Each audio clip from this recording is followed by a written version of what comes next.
Muy buenos días, Iglesia Bíblica Bautista de Alto Hospicio. Estamos gozosos de estar en la casa del Señor una vez más en este hermoso mes de abril.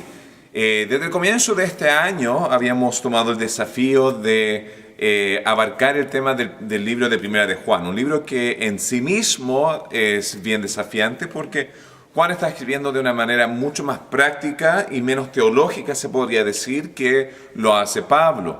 Llega más al grano, hace contrastes y comparaciones de cómo nosotros podríamos o deberíamos estar viviendo nuestra vida cristiana. En el otro lado, Pablo abarca un tema muchísimo más estructurado de lo que es la doctrina de salvación, entre otras diversos temas. Entonces, hoy día vamos a estar culminando esta gran serie del libro de Primera de Juan y voy a pedir que abran sus Biblias a Primera de Juan capítulo 5. Primera de Juan capítulo 5 y vamos a abarcar los versículos 10 al 13. La semana pasada hicimos la primera parte que estaba hablando de los diversos las diversas maneras en que uno puede reaccionar a la palabra de Dios, y ese siendo el caso, vemos qué conlleva a alguien a recibir y qué conlleva a gente a rechazar el Evangelio de nuestro glorioso Jesucristo. Entonces la palabra de Dios dice desde el versículo 10 al 13 del capítulo 5, dice así: el que cree en el Hijo de Dios tiene el testimonio en sí mismo. El que no cree a Dios le ha hecho mentiroso porque no ha creído en el testimonio que Dios ha dado acerca de su Hijo. Y este es el testimonio que Dios nos ha dado, vida eterna. Y esta vida está en su Hijo. El que tiene al Hijo tiene la vida. El que no tiene al Hijo de Dios no tiene la vida. Estas cosas os he escrito a vosotros que creéis en el nombre del Hijo de Dios, para que sepáis que tenéis vida eterna y para que creáis en el nombre del Hijo de Dios. Entonces, Pablo termina esta gran epístola, esta gran carta, con la importancia de no desear o creer o querer tener la esperanza acerca de nuestra salvación, sino él está diciendo estas cosas escritas para que ustedes puedan saber que esto sea algo concreto, algo establecido, algo que nosotros podamos realmente palpar. Y es el producto, según este texto, en versículos 10 y versículo 12, el que cree al Hijo tiene el testimonio, y este testimonio es la vida eterna. Y el que tiene al Hijo, ya el que posee al Hijo, el que está aferrado, agarrado a Cristo, el que está en esa relación, esa conexión con el Hijo, que es Jesús, tiene esta vida eterna dentro de nosotros. Entonces, termina este libro con los primeros pasos para ser gozoso. Y se acuerdan que capítulo 1, versículo 4, habla de estas cosas escrito para que vuestro gozo sea cumplido, para que puedan tener aquel gozo. Y aquel gozo comienza con la salvación. Y después todo el resto de las cosas que se hablaron en esta serie es una construcción sobre ese primer fundamento que es el Hijo. Entonces, la pregunta que nos lleva a esto es: ¿a qué se refiere todo aquel que cree en el Hijo? Hay estudios, números y estadísticas que demuestran que en Chile el 70% de la población se afilia con el catolicismo, y el catolicismo enseña en el personaje de Jesús. Entonces, 70% de la población es católica, 20% de la población es evangélico, protestante, una secta, cristiano o bautistas, ya es otro 20% más, ya todo están puestos todos en esa misma conglomeración, y 70 más 20 ya es 90. Eso significa que 9 de cada 10 chilenos en este momento supuestamente creen en Jesús. Y si ese es el caso, 9 de cada 10 chilenos son salvos. Y si ese es el caso también, ¿para qué enviar misioneros a Chile? ¿Para qué abrir nuevas iglesias? ¿Para qué predicar el Evangelio? ¿Para qué dar a misiones? ¿Para qué estar involucrado en esto? Porque si ese es el caso, no hay más necesidad de invertir en Chile. Y hay gente acá en Estados Unidos que cree eso, que dice: no, solamente hay que ir a los países hindús y musulmanes y a los países no alcanzados, porque Chile ya es alcanzado con el Evangelio, ya no hay más necesidad. Pero para entender teológicamente lo que Juan está hablando, lo que el Nuevo Testamento enseña, lo que Cristo vino a hacer, uno debe entender a qué se refiere creer. Porque si decimos 9 de cada 10 chilenos son salvos, ¿por qué la población mundial o la población de nuestro país vive en tanto pecado, vive en tanta decadencia? Hay tanto abuso, hay tanto dolor, hay tanta muerte. ¿Por qué existen tantas cosas si supuestamente son todos cristianos? Y ahí es donde entra el tema acá, definiendo qué significa creer. Ahora, para abarcar este tema de salvación, ¿dónde deberíamos nosotros ir? Y voy a hacer la pregunta a ustedes para que ustedes estén analizando y pensando. ¿Dónde debería uno ir en la Biblia para entender lo que es salvación? Uno debería solamente abrir la Biblia y dejar que Dios hable como sea, como el horóscopo, y mirar las estrellas y diría, Señor, donde tú quieras voy a abrir las páginas de esta Biblia y, justo acá, esto es lo que significa salvación. Deberíamos ir a libros como Números, Ruth o Amós para sacar nuestra teología acerca de salvación, de saber cómo nosotros debemos ser salvos. Deberíamos ir tal vez a los evangelios, ¿ya? La misma palabra, los evangelios, debería estar dando lo que es el evangelio de salvación, ¿cierto? Pero la respuesta es, hay un individuo en el Nuevo Testamento que pasó 8 largos capítulos explicando cada detalle necesario para el punto de la salvación. No estoy diciendo que los otros libros no son importantes y tampoco estoy diciendo que de los otros libros no se puedan sacar verdades que sean unidas en esta totalidad de la salvación, pero lo que me refiero es que en el libro que voy a estar mencionando ahora nos da una pauta para poder entender qué es una salvación bíblica, qué es una salvación basada en las Escrituras, qué es la salvación que Jesús estaría enseñando el día de hoy. Y esa salvación, ya la manera estructurada, teológica para poder comprender esto, está entregado en el libro de Romanos. Romanos 1 al 8 nos entrega la pauta, capítulo por capítulo, de diferentes temas acerca de qué es la salvación y cómo eso debería estar interactuando con nuestras vidas. Ahora, si yo tuviera que hablar con un testigo de Jehová, o con algún católico, o con algún adventista, o cualquier otra persona que quiera buscar de Dios en la Biblia, lo dirigiría al libro de Romanos. Y diría ya, quiero que leas Romanos del 1 al 8 y saques tus conclusiones. ¿Qué significa la palabra de Dios acá? No, y no leyendo esto según las predisposiciones que tenemos, según la teología pasada, no teniendo la predisposición de querer creer lo que queremos creer, lo que mi pastor en el pasado me enseñó, lo que mi amigo me enseñó, lo que mi abuela me enseñó, sino ir directamente de una manera concisa de leer la palabra de Dios. Romanos 1 al 8 nos va a dar la pauta, doctrinalmente hablando, de cómo entender lo que es la salvación.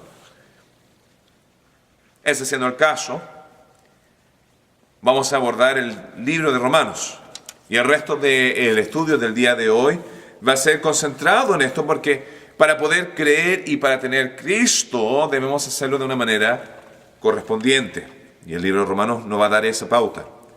Ahora, como preámbulo a este estudio o un preámbulo a esta parte de Romanos, me gustaría mencionar el contexto del problema en que estamos el día de hoy.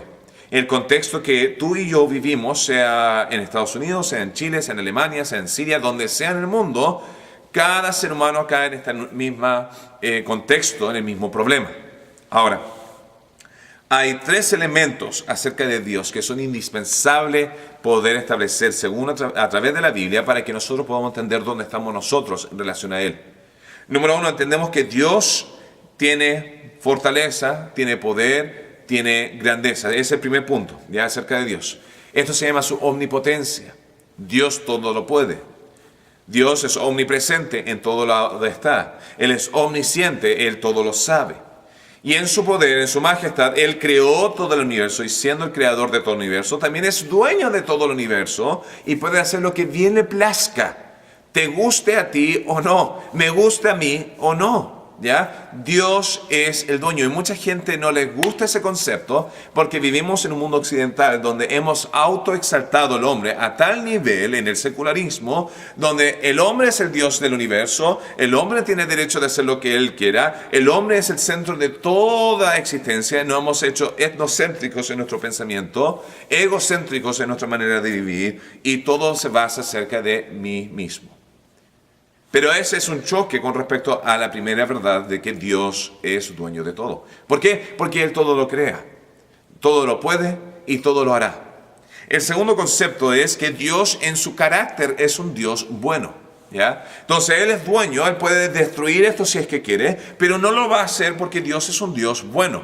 Es un Dios que quiere dar bendiciones, es un Dios que quiere una relación, es un Dios que quiere realmente compartir con nosotros todas las bendiciones que Él ha puesto sobre nosotros. Él no ha hecho a nosotros, el ser humano, una especie, ¿ya? Una entidad, una creación diferente que el resto de todo el mundo. No somos animales, nosotros no somos plantas, nosotros no somos insectos, nosotros no estamos en esa categoría, sino hemos sido hechos según la imagen y semejanza de Dios. Entonces somos hechos según la imagen de Dios. Tenemos el concepto de dominio, tenemos el concepto de inteligencia, tenemos el concepto del alma y del espíritu y todas estas cosas que nos separan del resto de la creación. Y ese siendo el caso, ya Dios ha demostrado sobre nosotros que es un Dios bueno, es un Dios con amor, es un Dios que quiere promover misericordia y bondad. No obstante, en el libre albedrío que Dios ha creado sobre el hombre, ¿ya? El hombre ha tenido el derecho, se podría decir, de alejarse de Dios, de actuar según su propio pensamiento y perspectiva. Pero ahí nos lleva al tercer punto, y ese tercer punto es la siguiente. Entonces Dios todo lo puede, Dios es bueno, pero Dios además es un Dios justo. Y Dios va a penalizar impiedad, iniquidad, pecado, todos son sinónimos de lo que significa pecado. La ruptura de la ley de Dios.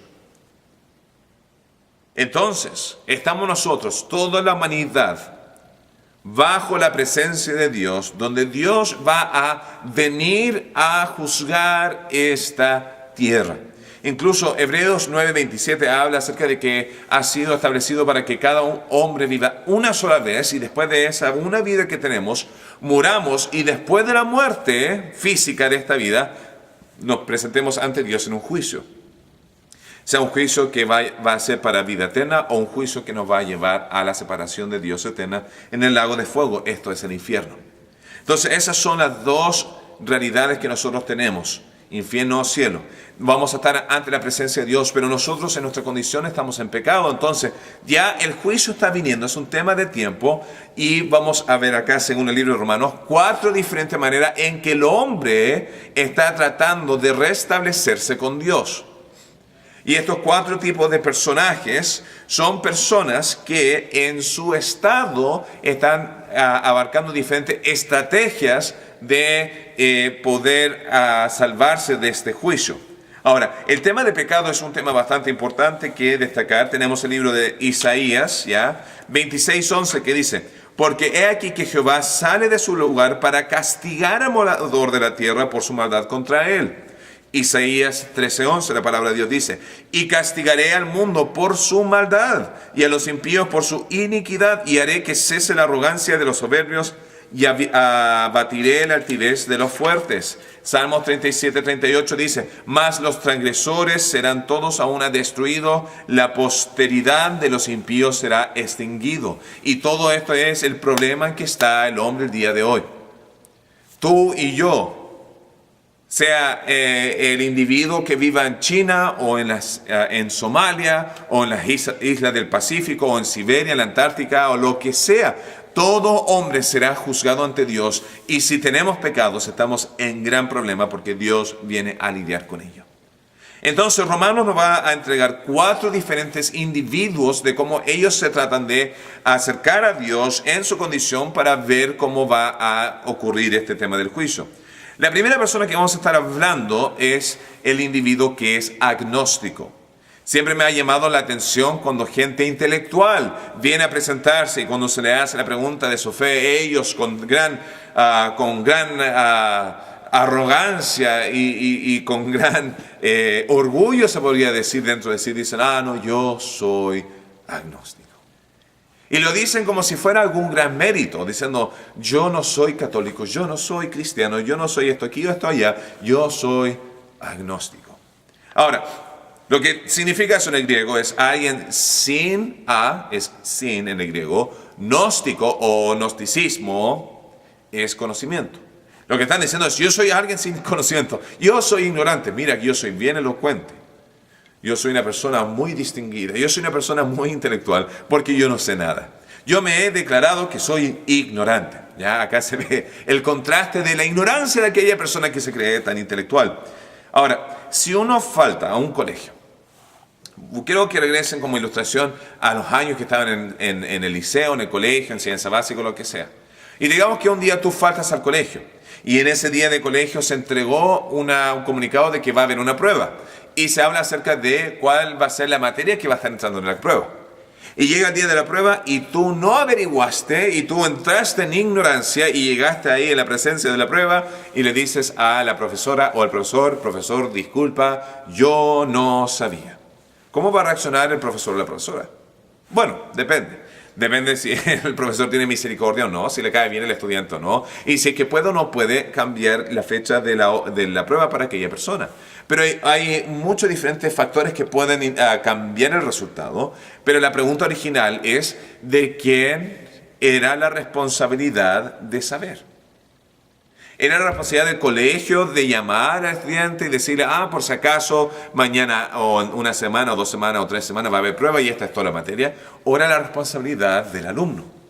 Y todos sabemos que la responsabilidad era la del alumno. Por lo menos así era cuando yo era joven. No sé si el sistema educacional que se ha cambiado mucho desde mi infancia cambiaría ese concepto el día de hoy.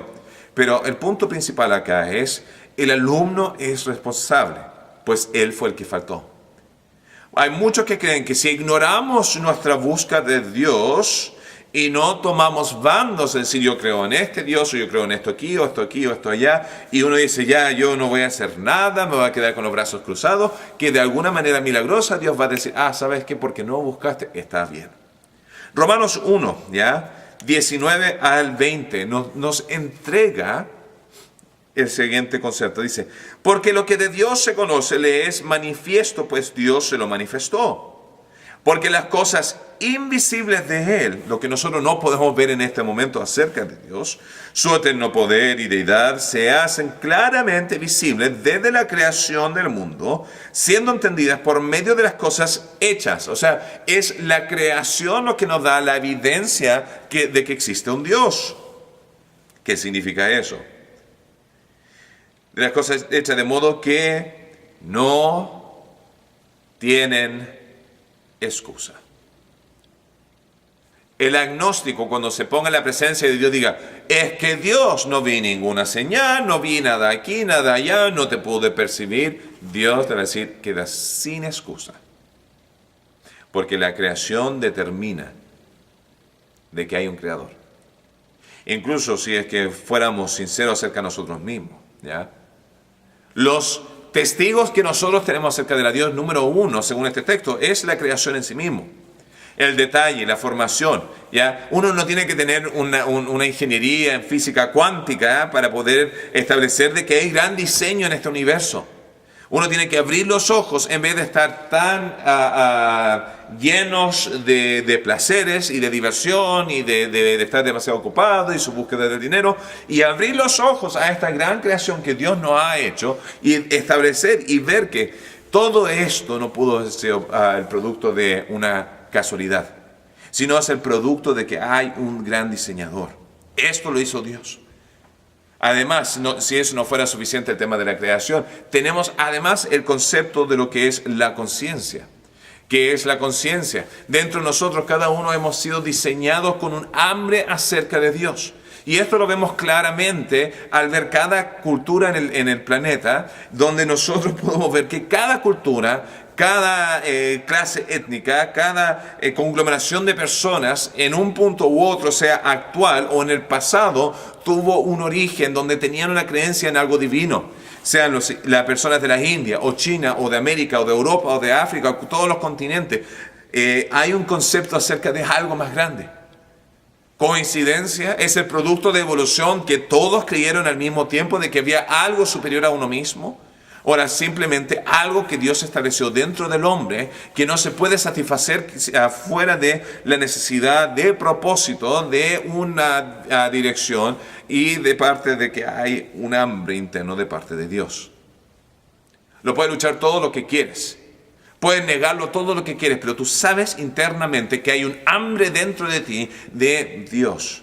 Y esto nos lleva al tercer punto. Dentro de los testigos de la evidencia acerca de Dios, tenemos el testimonio de otras personas. Gente que ha venido a ti y ha dicho, mira el cambio que Dios ha hecho en mi vida. Yo solía hacer esto, y yo solía hacer así, y yo hacía estas cosas, y mira todo este cambio que tengo gracias a Dios. Entonces el agnóstico va a quedar sin excusa.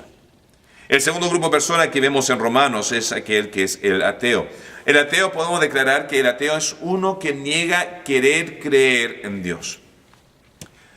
El 1 de abril, acá en Estados Unidos, se celebra el Día de los Inocentes, pero se traduce como el Día de los Necios.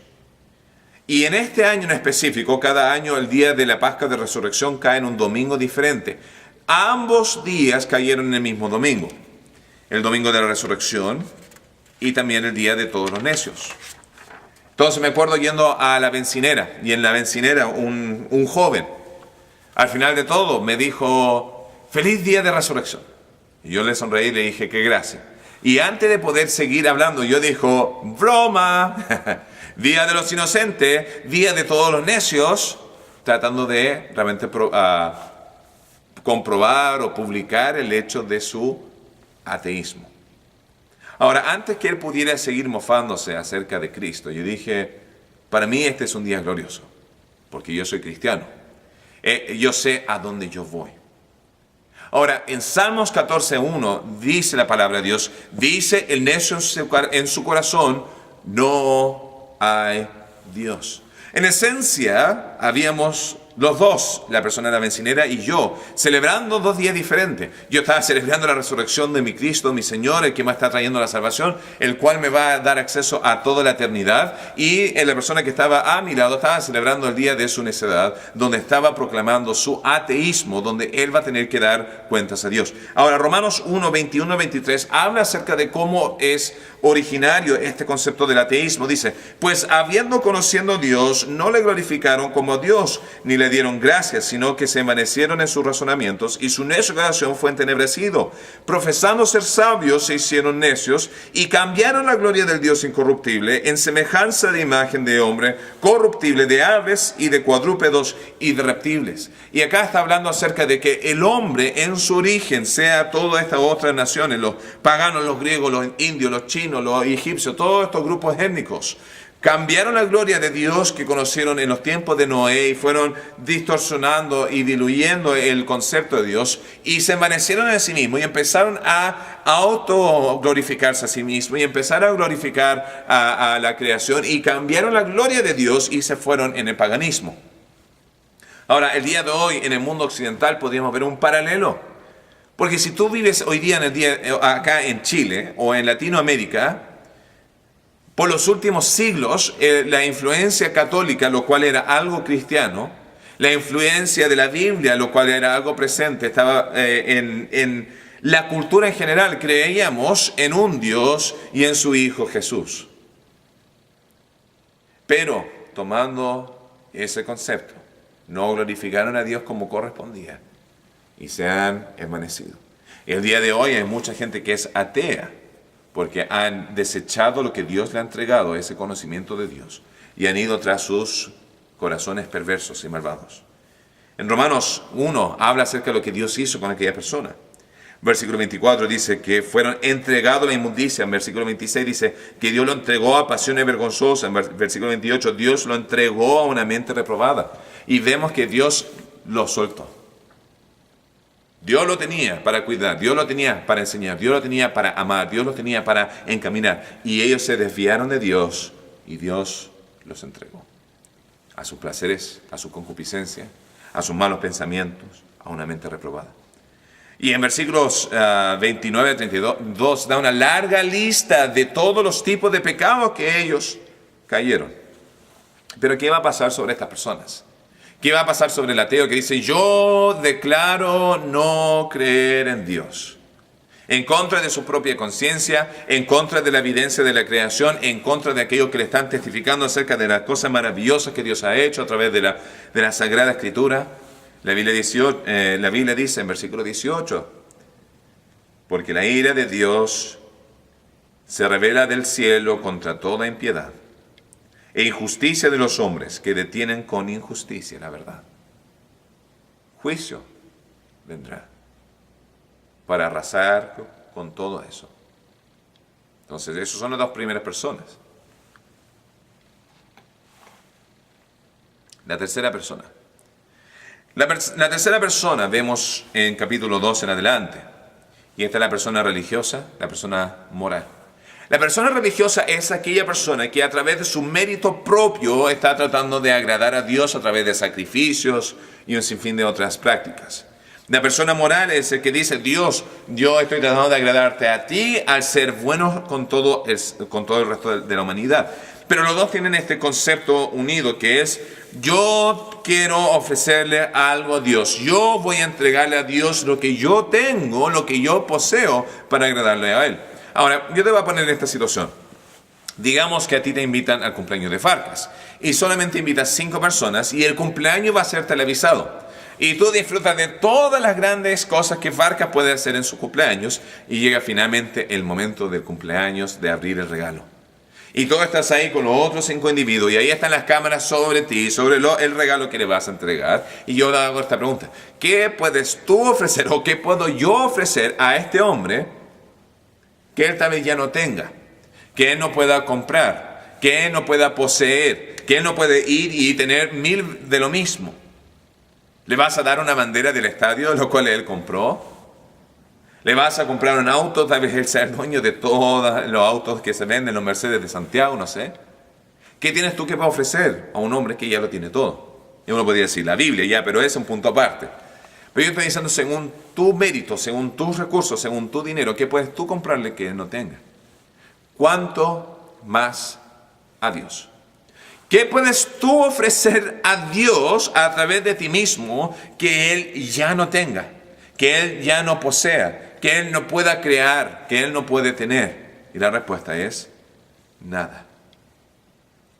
¿Qué vemos según la Biblia que es necesario para agradar a Dios? Bueno, vamos a Romanos 2:13.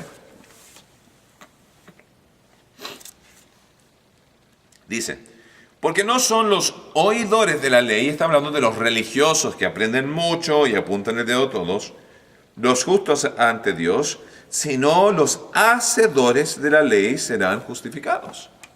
Uno puede decir, pastor, ¿acaso no nos hemos equivocado en nuestra doctrina? ¿Acaso no creemos en gracia y no en las obras de la ley? Y acá Pablo está construyendo la idea. Él, igual que Jesús, enseñó, si tú quieres llegar a Dios según tu propio mérito, debe ser con el cumplimiento total de la ley. Ya hay múltiples textos que hablan acerca de ofender en un punto, eres culpable de todo.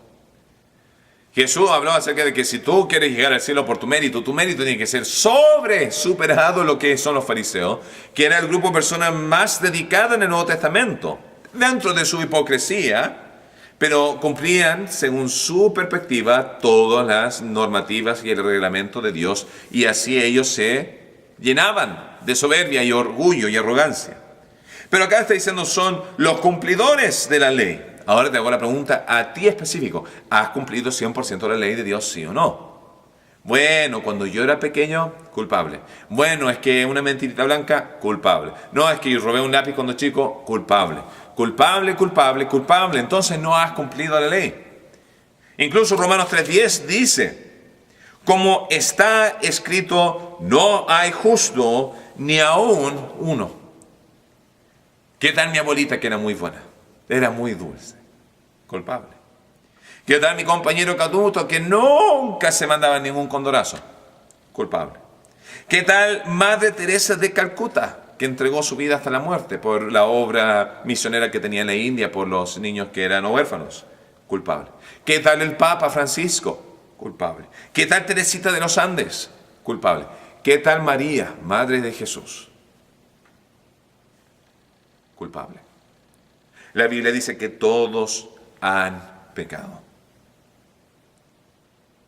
Y por ende, vemos sus consecuencias. Y todo esto entrego a aquellos que dicen que por sus buenas obras puede ser salvo. ¿Ya? El estándar de Dios es perfección. Todos hemos pecado, nadie llega acá. que es la consecuencia. Romanos 3:20 dice, ya que por las obras de la ley ningún ser humano será justificado delante de él, porque por medio de la ley es conocimiento del pecado. Acá está diciendo, Pablo lo está declarando, lean el libro de Romanos. Por la ley nadie será justificado. Y vamos a hablar acerca de algunos grupos religiosos que pusieron su confianza en sus buenas obras. Ahora, si tú llegas al cielo el día de hoy y Dios te hace la pregunta, ¿por qué debería dejarte entrar? Y si tu respuesta es, no he sido tan malo, no he robado ningún banco, no he matado a nadie, nada de esto vale para entrar en el acceso al cielo, porque por eso dice, ninguna persona será justificado, nadie entrará al cielo a través de sus buenas obras, la obra de la ley. Romanos 3:23, y todo lo que estoy haciendo ahora, estoy yendo por lo que se conoce el camino de Romanos. Romanos 3:23 dice, por cuanto todos pecaron, y esta es la consecuencia, y están destituidos, separados o caen bajo de la gloria, de la relación, de la interacción con Dios. Esa es la consecuencia, una separación, una ruptura. Romanos 6:23 después habla acerca que es la consecuencia del juicio que Dios va a hacer sobre pecado, y dice, porque la paga del pecado es muerte. La paga del pecado, la consecuencia, lo que nosotros debemos darle cuenta a Dios es que nosotros vamos a morir. Y esa muerte habla de la parte física, pero más allá de la parte física está hablando de la parte espiritual. De eso fue lo que habló Dios con Adán. Si tú comes de este árbol, de este fruto del conocimiento de bien y mal, de la ciencia, tus ojos serán abiertos y de cierto morirás. Y esa muerte fue una muerte no tanto física, sino también una muerte espiritual, una ruptura, una separación con Dios. La Biblia habla acerca de ello. Dice que en Romanos 4:4, el que obra no se le va a contar como salario, sino como deuda. Entonces, ¿qué pasará? ¿Confiarás en tus buenas obras? Y Pablo en Romanos 10, de nuevo, todo este libro habla acerca de este gran concepto. Romanos 10 habla acerca de la gente sincera y genuina que dice, bueno, lo voy a tratar y en mi sinceridad me debería aceptar Dios. Pablo abarca este tema, hablando de los judíos que se estaban tratando de salvar a través de las obras de la ley, a través de su propia autojusticia. Y esto es lo que dice Pablo acerca de ellos en versículo 2. Dice así, porque yo les doy testimonio del judío, de lo que son religiosos, de que tienen celo de Dios, tienen una pasión por Dios. El día de hoy, cuando yo veo a los testigos de Jehová caminando por las calles, yo veo que tienen un celo de Dios, pero no conforme a ciencia, no conforme a verdad, no conforme a el conocimiento que Dios nos ha entregado. Pero dice en versículo 3, porque ignorando la justicia de Dios, y vamos a hablar acerca de qué significa la justicia de Dios en el cuarto individuo, ignorando la justicia de Dios y procurando establecer la suya propia, no se han sujetado a la justicia de Dios. Entonces desecharon la justicia que Dios dice que es necesario y dicen, lo voy a hacer de mi modo. ¿Y cuál es ese modo? Se ve en versículo 5. Porque de la justicia que es por la ley de Moisés, escribe así, el hombre que haga estas cosas vivirá por ellas.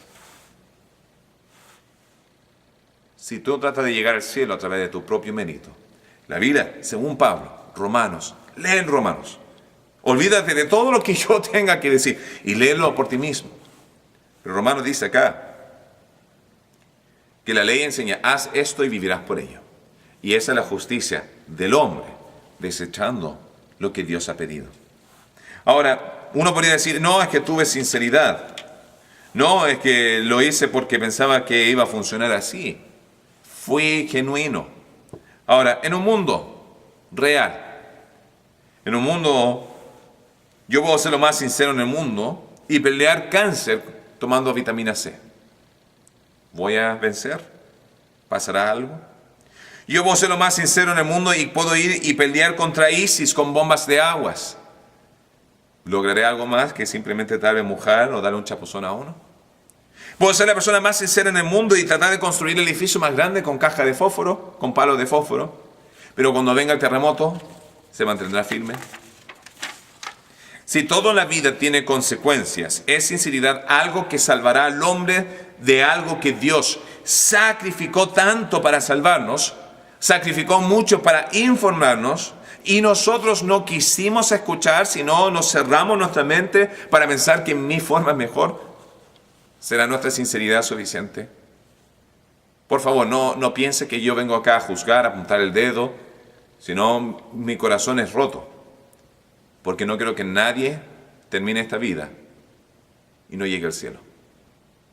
No quiero que nadie se pierda de las bendiciones que son de parte de Dios. Y eso nos lleva al cuarto punto, y este cuarto punto es la siguiente: la persona que viene con Cristo. Volviendo a Romanos 3, ya vamos a leer algunos versículos acá. Dice así, 3:22, la justicia de Dios por medio de la fe en Jesucristo para todos los que creen en Él, porque no hay diferencia. Y ahí está hablando acerca de qué es la justicia de Dios. La justicia de Dios, se ha manifestado la justicia de Dios, testificada por la ley y por los profetas. Y esta es la justicia de Dios, que es a través de la fe en Jesucristo. Nos lleva esto al versículo 24. Siendo justificados, ya justificado es cuando alguien me declara justo, no cuando yo alcanzo justicia. Siendo justificado, alguien entregando esta justicia sobre mí, gratuitamente por su gracia. Todo está hablando de que no es por ningún mérito que ni tú ni yo hacemos, es algo absolutamente gratis. Y acá hago la pregunta.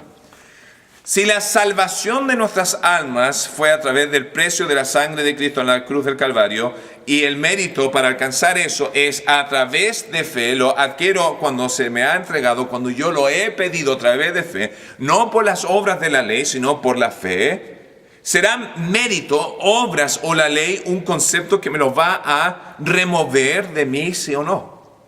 Si no era parte de la cláusula original del contrato de la salvación, tu salvación es por fe, se puede perder por obras, y la respuesta es no, porque no la adquiriste con obras, no la puedes perder por la ausencia de obras. Versículo 25, ¿ya? El 24 dice, por la gracia, mediante la redención, eso que Cristo nos compró, que es en Cristo Jesús, a quien Dios puso como propiciación por la fe en su sangre. La palabra propiciación es el pago satisfactorio de parte de Cristo a Dios. Cristo pagó con su vida para comprarte a ti. Tú ya no eres tuyo mismo. Tú has sido comprado para ser redimido y rescatado y liberado. ¿Cuál fue el precio? Un hombre sin pecado, eso es Cristo. Vivió la vida perfecta por nosotros, por ti y por mí. De otro modo no hubiera sido aceptado ante Dios. Porque si Cristo hubiera venido y hubiera pecado y hubiera muerto, no podría estar viniendo ante Dios, porque Él mismo hubiera tenido que haber dado cuentas a Dios. En la cruz por su sangre es el precio que Él pagó, el juicio de la ira de Dios. Cristo murió en la cruz para salvarnos y resucitó el tercer día, abriendo el camino para que nosotros podamos acceder a la eternidad. Y esto es solamente posible a través de Jesús en su deidad. Vemos Juan 1:1 que dice, en el principio era el verbo y el verbo era con Dios y el verbo era Dios, habla de su unidad. Colosenses 2:9 habla acerca de la plenitud de la deidad de Dios, está completamente en Cristo. Filipenses 2:6 habla acerca de siendo igual a Dios, no se estimó ser igual que Dios, sino se humilló. Él entregó su deidad, su completa esencia en su magnificencia para llegar a ser hombre. Juan 17:5 en su oración final está diciendo, Señor, vuélveme a tener esa relación con esa gloria que yo compartí contigo desde el principio. Romanos 10:9 cuando habla acerca de que nuestra salvación tiene que ser confesando que Cristo es el Señor. La palabra en el Antiguo Testamento para Jehová fue traducido en la Septuaginta, Señor, Curios, ¿ya? Y Jesús, la mitad de las veces que Él citó del Antiguo Testamento, citó de la Septuaginta, diciendo que la Septuaginta era una traducción buena. Todo esto conlleva a empezar de que Jesús es Dios en su deidad, es necesario. Entonces, Cristo pagó por todo. La cuarta persona es la persona que ya no está dependiendo en sí mismo, sino está dependiendo en Cristo. Pero la gran pregunta es, ¿qué tal fe en Cristo Jesús? Más mis obras. Es lo más justo, ¿cierto? ¿Quiénes creen así? Los testigos de Jehová. ¿Quiénes creen así? Los adventistas creen que se pierde la salvación, entonces se añade esto. ¿Quién cree así? Todas las iglesias que tienen origen wesleyana, ¿ya? John Wesley en 1700 se separó de la iglesia anglicana y empezó el movimiento metodista. Y del movimiento metodista tenemos los nazarenos, los pentecostales, la Asamblea de Dios y todo lo que se conoce el día de hoy como las iglesias evangélicas. Los bautistas no tienen esa conexión con Wesley. Ellos creen en el que se pierde la salvación. La iglesia romana católica romana, cree que la salvación se pierde. Entonces, ¿cómo se contesta esta pregunta? Hablando con una señora que solía ser testigo de Jehová y hablando con su madre antes de la muerte de su madre, era testigo de Jehová y se convirtió antes de su muerte. Le leyó a Tito 3:5. Y en Tito 3:5 un texto bastante fuerte. La palabra de Dios dice: nos salvó, no por obras de justicia que nosotros hubiéramos hecho, sino por su misericordia, por el lavamiento de la regeneración y por la renovación en el Espíritu Santo. No es mi mérito que me lleva al cielo. Es la misericordia de Dios en su gracia y la fe que ponemos en ello. Para mis amigos adventistas, yo les diría, lean el libro de Gálatas, léanlo. Porque ¿qué pasa ahí? Tenemos el movimiento cristiano con un movimiento de fariseos, farisantes, que estaban tratando de unir fe más la ley. Y Pablo está diciendo, porque han caído de esta gracia y han vuelto a la ley. Conozco muchos dentistas el día de hoy que sufren dolor, frustración, agonía, enojo, porque están diciendo, mira Dios, todo lo que he hecho por ti, ¿por qué no puedo alcanzarlo? Y voy a hablar de eso en un minuto más. Pero Pablo contesta el tema de fe más obras. Fe más obras se ve contestado en Romanos 3, 27, 28. Dice así: ¿dónde pues está la jactancia de nuestra salvación?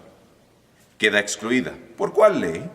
¿Por la de las obras? ¿Por lo que yo he logrado? ¿Por lo de la ley? No, sino por la ley de la fe he alcanzado ella. Concluimos, pues, que el hombre es justificado por fe sin las obras de la ley. No podría ser más claro que eso. Fe sin las obras de la ley, porque Cristo lo pagó todo. No estamos hablando que nosotros promovemos pecado, y Pablo va a tener que lidiar con eso también en Romanos 6. ¿Por qué vamos a volver al pecado si hemos sido librados de ello? Habla acerca de la lucha interna, Romanos 7, las cosas que no quiero hacer, esas hago, y las que quiero hacer, esas no las hago, y esta frustración interna entre la carne y el espíritu. Pero Romanos 11 ya también nos dice lo siguiente, en 5:6 dice: así también, aún en este tiempo, ha quedado un remanente escogido por gracia. Está diciendo, hay un grupo salvo a través de la gracia. Y si por gracia, ya no es por obras. De otra manera, la gracia ya no es gracia. Y si por obras ya no es gracia, de otra manera la obra ya no es obra. ¿Ya? Confuso, pero dice, o es por gracia o por obras. No se pueden juntar las dos. Si tú añades obras a la gracia, ya has removido la gracia. Y ahí es donde quiero culminar con todo esto. No es hasta que tú dejas de luchar para salvarte que Dios te va a salvar. Mi padre ocupaba esta ilustración. Él solía ser salvavidas en su juventud. Y cuando él se metía al agua para rescatar a personas que se estaban ahogando, él no podía rescatarla hasta que la persona dejaba de tratar de rescatarse a sí mismo. Podía estar pataleando, podía estar moviendo los brazos, podía hacer lo que quisiera, pero no era hasta que esa persona dejara de moverse y soltara el control, dijera, ya, sálvame. Ahí es cuando mi papá, cuando se cansaban, los tomaba y los rescataba. De la misma manera con Dios, muchas veces yo voy a tratar de salvarme, voy a tratar de salvar. Y hasta que nosotros no dejemos de tratar de rescatarnos, Dios no te va a salvar. Ese es el punto de la salvación por gracia, sin obras. Pero mucha gente teme, ¿por qué? Tiene una carencia de fe en la obra final, en la sangre de Cristo. Yo conozco una joven que me mencionaba de que ella iba a una iglesia donde se enseñaba que si tú no vas el domingo a la iglesia a servir en un ministerio y llega justo el rapto, cuando tú faltaste a la iglesia, quedaste afuera. Pobrecita, si es que tú fallas aquí o allá. Y esa iglesia está creciendo y creciendo y creciendo. Pero ¿cómo está creciendo? Con temor, con culpa. Romanos 2, si simplemente leyéramos nuestras Biblias, dice que es la bondad de Dios que conlleva el arrepentimiento. Ahora, ¿qué deberíamos hacer? Hechos 10:43 dice, creer y tendrás perdón de pecados. Hechos 13:39, todos aquellos que por la ley de Moisés no pudisteis ser justificados, en él es justificado todo aquel que cree. No dice los electos, no dicen los que van a la iglesia, no dicen los bautistas. Todo aquel que cree. Tú tienes una opción el día de hoy de venir a Cristo. Y si tú vienes a Cristo, Cristo no te va a echar afuera. Dios te va a salvar.